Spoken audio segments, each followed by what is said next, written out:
बिस्मिल्लाहिर्रहमानिर्रहीम। अस्सलामुअलैकुम my YouTube family. उम्मीद करती हूँ आप सब खैरियत से होंगे। जी भी बस आज मैं लाई हूँ आलू मेथी की रेसिपी, क्योंकि सर्दियों में ये बहुत ही मज़ेदार लगती है आलू मेथी, और ये जिस्म को इससे ताकत मिलती है। इसमें बहुत से प्रोटीन होते हैं जो हमें है ना, इसे सर्दियों में ज़रूर ट्राई करना चाहिए, क्योंकि गर्मियों में तो ये इतनी नहीं खाई जाती, क्योंकि ये सर्दियों की सौगात है, तो हमें इसे ना सर्दियों में ही खाना चाहिए। हर सब्ज़ी, हर फ्रूट जिस मौसम में है उसी में अगर खाया जाए तो उसके फ़ायदे हैं। आउट ऑफ सीज़न खाने का इनको कोई फ़ायदा नहीं है।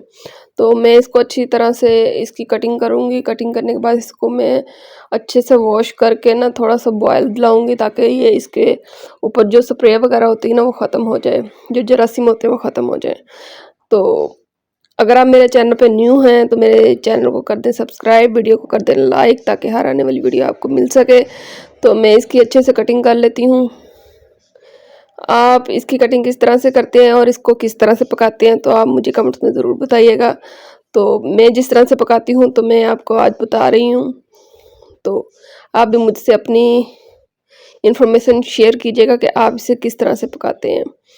इसे चिकन के साथ पकाते हैं या आलू के साथ खाना पसंद करते हैं। तो मैं इसे आलू के साथ ज़्यादा खाना पसंद करती हूँ। चिकन के साथ इसका टेस्ट इतना मैच नहीं होता, इसलिए मैं इसे आलू के साथ ही खाना पसंद करती हूँ। तो अब मैं ये आलू कट कर लूँ। आलू में ज़रा दरमियाने साइज़ के ही कटिंग करती हूँ, ज़्यादा बड़े या ज़्यादा छोटे नहीं काटती, क्योंकि ना ज़्यादा बड़े खाने में अच्छे लगते हैं और ना ही ज़्यादा छोटे।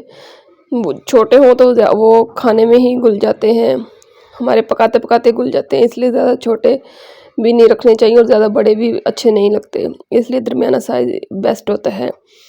तो 2 अदद मैं प्याज लूँगी, 4 अदद मैंने आलू लिए थे और 1 किलो मेथी थी। तो ये मैं अपने हम जितने घर के मेंबर थे उस हिसाब से पका रही हूँ। आपके अगर जॉइंट फैमिली है तो उस हिसाब से आप अपनी काउंटिंग वगैरह कर लीजिएगा कि आप कितनी कितनी इसमें चीज़ें ऐड करेंगे। तो ये मैं प्याज दरमियाने साइज़ का कट कर रही हूँ। इसके बाद अब चलते हैं अपनी रेसिपी की जानिब। तो 2 पकाने वाले खाने के चम्मच मैंने इसमें ऑयल के डाल रही हूँ। उसके बाद मैं इसमें प्याज ऐड करूँगी। प्याज इसके ज़्यादा आपने ब्राउन नहीं करने, बस हल्के से लाइट गोल्डन से कर रहे हैं। और उसके बाद इसमें लहसुन का पेस्ट डालना है। इसमें अदरक नहीं डलता, इसमें सिर्फ लहसुन का पेस्ट ही डलता है। जब तक हमारे प्याज गोल्डन होते हैं, तो अगर व्यूअर्स आप मेरे चैनल पर न्यू हैं तो प्लीज़ मेरे चैनल को सब्सक्राइब कर दीजिए, क्योंकि ये आपकी तरफ से प्यार होता है। अल्लाह आपको सेहत तंदुरुस्ती दे, आपको अपने ज़मान में रखे, आपके कारोबार में बरकत डाले। तो सर्दियां हैं, सर्दियों में तो जो चीज़ें हमारे जिस्म को गर्म रखें वही खाना पकाना चाहिए, क्योंकि सर्दियों में ज़्यादातर तो ठंडी सब्ज़ियां होती हैं और गर्मियों में ज़्यादा गर्म सब्ज़ियां होती हैं। तो ये कोई अल्लाह का निज़ाम है। तो ये प्याज मेरे लाइट गोल्डन हो चुके थे। इसमें मैंने है ना लहसुन का पेस्ट डाला था, उसको मैंने भून लिया था। उसके बाद अब मैंने इसमें टमाटर ऐड कर दिया है। टमाटर जब तक गलता है, इसके साथ ही हम अपने मसाला डाल लेते हैं इसमें। तो इसमें मैं डालूँगी 1.5 चम्मच नमक का और 2 चम्मच सुरख मिर्च के। ये मैंने नमक ऐड कर दिया है इसमें।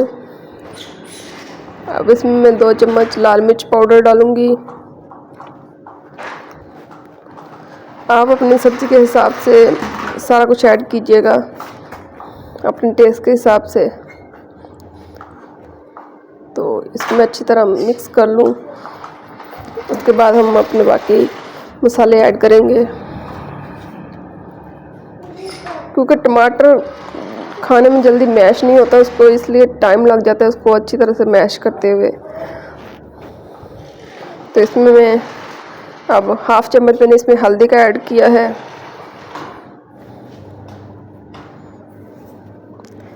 तो जी व्यूअर्स, आई रिक्वेस्ट यू, अगर आप मेरे चैनल पे न्यू हैं तो मेरी वीडियो को लाइक ज़रूर कीजिएगा, कमेंट्स ज़रूर कीजिएगा कि आपको मेरी वीडियो कैसी लगी, और चैनल को सब्सक्राइब करना ना भूलिएगा।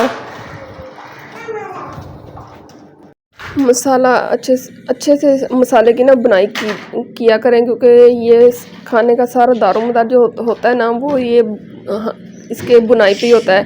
अगर आपके खाने की बुनाई अच्छी होगी ना, मसाला अच्छा बना होगा, तो आपकी सब्ज़ी जो भी कुछ पका रहे होंगे वो भी मज़ेदार ही पकेगा। इसमें मैंने अब आलू ऐड कर दिए हैं। आलू में थोड़े से इसमें हल कर लूँगी। उसके बाद हम इसमें मेथी ऐड करेंगे। मेथी को मैंने हल्का सा बॉईल कर लिया था। उस पे जो स्प्रे वगैरह होती है, जो जरासीम वगैरह होते हैं ना, वो अच्छे से ख़त्म हो जाते हैं। उसके बाद मैं इसको पकाती हूँ। इससे इसका टेस्ट भी अच्छा आता है। कुछ लोग होते हैं कि वो डायरेक्ट ही बस वॉश करते हैं और ऐड कर देते हैं, लेकिन उसमें स्प्रे की स्मेल भी आ रही होती है खाने में, और आपकी मेथी ना मज़ेदार नहीं पकती। जो लोग मेथी खाना पसंद नहीं ना खाते, आप इस तरह से उन्हें पका के खिलाएं, इंशाल्लाह वो आपकी खाने की इतनी तारीफ़ करेंगे और उन्हें आपका खाना इतना पसंद आएगा तो आप खुद भी हैरान हो जाएंगी। तो आप इस हिसाब से ज़रूर पकाएं। तो ये मैंने 5 अदद ग्रीन चिली कट कर ली थी, इसको मैंने ऐड कर दिया है इसमें, क्योंकि सब्ज़ सब्जियों में अगर सब्ज़ मिर्च ना हो तो उस खाने का ना मज़ा नहीं आता। तो आपको ना ये चाहे साग हो, पालक हो, मेथी हो, इसमें सब्ज़ मिर्च ज़रूर ऐड किया करें, उसी से ही खाने का टेस्ट अच्छा होता है। ये देखिए मैंने ये मेथी जो थी ना हल्की सी बॉईल कर ली थी, हल्की सी, ये नहीं कि इसको इतना पका देना कि इसका टेस्ट भी निकल जाए, बस हल्की सी इसकी मैंने ना इसको उबाला था ताकि इस पे जो डट्स है, जो स्प्रे वगैरह वो ख़त्म हो जाए और ये अच्छी और लजीज और मज़ेदार पके। अब मैं इन्हें अच्छे से मिक्स कर लूँगी। ये देखें अच्छे से मिक्स कर लूँगी और इसमें हल्का सा पानी डालूँगी जिसमें ये मेथी भी गल जाएगी और ये जो हमारे आलू है ना वो भी गल जाएंगे और मेथी अपना पानी भी छोड़ेगी, जिससे ये आलू और मेथी अपने पानी में ही पकना शुरू हो जाएंगे। अगर इसमें ज़्यादा पानी आप ऐड कर देंगे ना तो ये आपके आलू और मेथी का टेस्ट अच्छा नहीं आएगा और आलू भी पके से आपके लगेंगे और जो मेथी है ना वो भी मज़ेदार नहीं पकेगी। तो ये मैंने इसमें ऐड कर लिया। अब इसमें मैं हल्का सा पानी ऐड कर दूँगी, तो यानी कि हाफ़ कप मैंने इसमें पानी ऐड किया है। तो पानी अपने आप सब्ज़ी के मुताबिक ही ऐड कीजिएगा कि आप कितना पका रही हैं। तो इसको अब मैं 15 मिनट के लिए ढक के रख दूँगी हल्की आग पे और ये अपनी दम पे ही पकेगी। तो ये इसकी फाइनल लुक है। आप मुझे ज़रूर बताइएगा। आप मेरे चैनल पर न्यू है तो वीडियो को ज़रूर लाइक कीजिएगा, चैनल को ज़रूर सब्सक्राइब कीजिएगा। तो माशाल्लाह देखिए कितनी प्यारी लुक आई है। तो अल्लाह हाफिज़।